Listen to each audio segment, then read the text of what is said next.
વડોદરા શહેર પીસીબીએ મળેલી ચોક્કસ બાતમીના આધારે અંગ્રેજી દારૂની હેરાફેરી કરતા 2 ઇસમોને ઝડપી પાડ્યા હતા.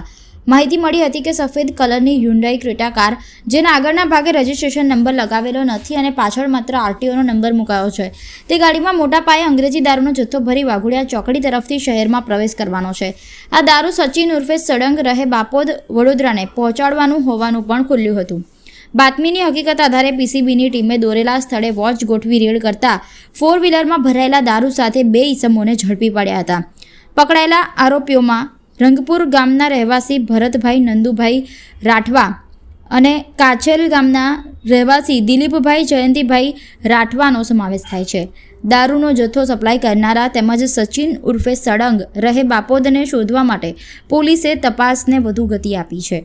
પીસીબીએ કુલ ₹9,05,720નો મુદ્દામાલ, જેમાં ₹3,07,20નો અંગ્રેજી દારૂ, એક મોબાઈલ અને એક 4 વ્હીલરનો સમાવેશ થાય છે, જેને કબજે કરી પ્રોહિબિશન એક્ટ હેઠળ ગુનો દાખલ કરી આગળની કાયદેસરની કાર્યવાહી હાથ ધરી છે.